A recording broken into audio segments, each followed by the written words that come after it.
The Eighth Amendment of the United States Constitution protects American citizens that have been charged with a crime from being burdened with excessive bail. But what may seem like pennies to a rich defendant or dollars to a middle-class defendant might as well be billions to a poor defendant that can't afford to pay his or her bail.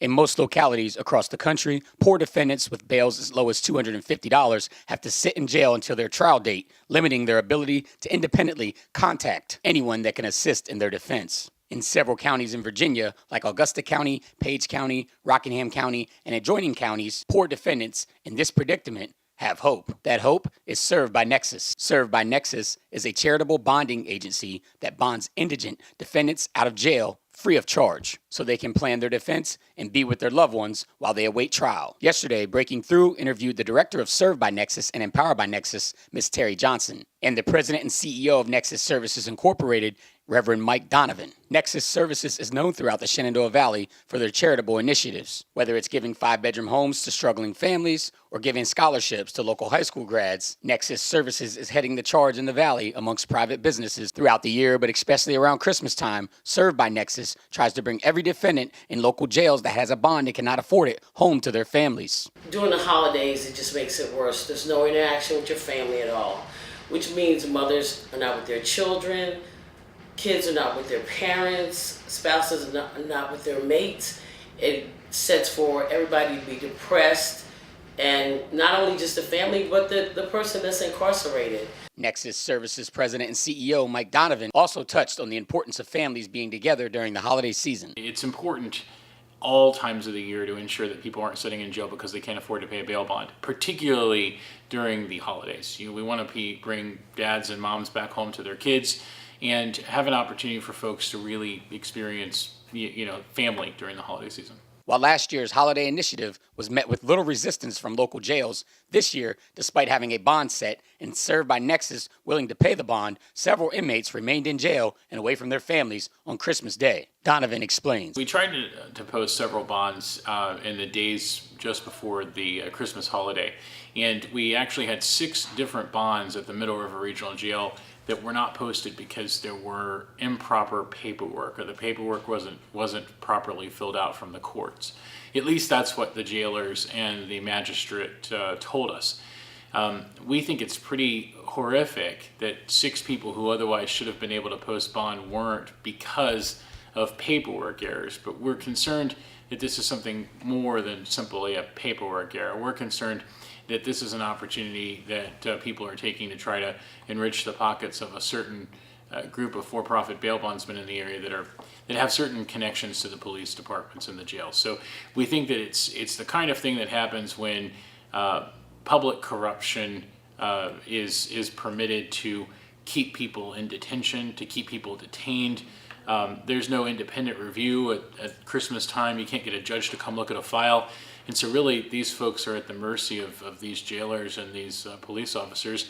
And if they're corrupt, then there's no recourse, right? They've got to wait until after the holidays to be able to go into court to get the paperwork fixed. And I think it's pretty sad. Breaking Through News did some number crunching, and we couldn't wrap our heads around the reason why Serve for Nexus even exists, considering the fact that it doesn't turn a profit for Nexus Services. We asked Donovan why his company felt the need to offer this service. The charitable bail program that we fund costs our company millions of dollars a year. So for sure, it doesn't make us any money.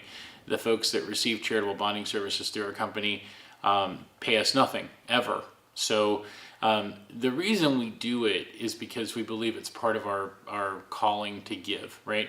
So I personally, as a CEO, believe that more companies should give of the blessings that they receive. And I think that we're called to do that. I think that when companies give back, the communities that serve those corporations and those companies benefit, and ultimately everybody benefits. The company benefits, the employees of that company benefit, their families and friends benefit, the entire community benefits. Johnson said that despite the roadblocks, Serve's commitment to bringing these folks that by law are presumed innocent until proven guilty home is still their main priority. Serve is currently going above and beyond to get people out of jail.